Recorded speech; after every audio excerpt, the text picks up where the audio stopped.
Welcome to TFFals TV. We are back again with the latest gossip nyaya dziri kupisa dziri kutenderera pasocial media. Temba Mliswa achinyumba ED ZANU-PF timu yese yevarakashi neYouth League yeZANU-PF yanyora tsamba ichidaidzira kuti atizive kuti seWicknell mari yake anoiwana ipi nekuti anoshanda sei, ichinyepa zvataurwa naTemba Mliswa achiti Wicknell has suddenly dropped in from Norway. Ndozvamakutaura kuti mukuita senonzi Wicknell has dropped from Norway.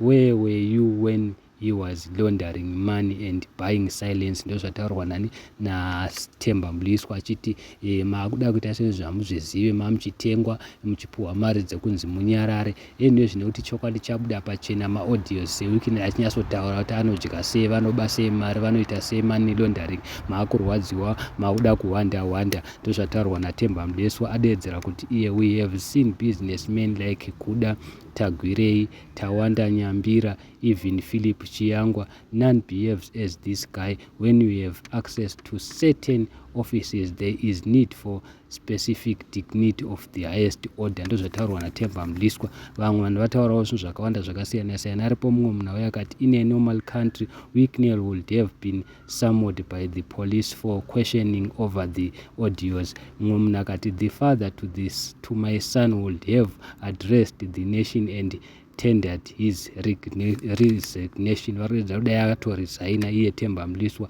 iri country riri normal. Manje Zimbabwe haisi country riri normal. Mumwe munhu akati ZANU-PF must be removed from power because it is bad for Zimbabwe. So guys, handizivi kunoti kudi vanhu vari kutaura zvinhu zvakawanda zvakasiyana-siyana vaidedzera kuti aiwa Temba Mliswa vari kutaura chokwadi, zvauri kutaura tinomira newe, vanhu matenda vanoba vese takazvinzwa tese. nezveED aiva akapa seWicknell tenda reStarlink akati ndiye anoribata, ani ndokutoba kwacho toziva kuti vari kuba. seWicknell akamboba futi mari yekugwanda yemasola vakadya vese vakaendesana kukoti. seWicknell akapuhwa mari zvikandikadzorerwa mari. Thank you so much. Don't forget to subscribe, comment down below.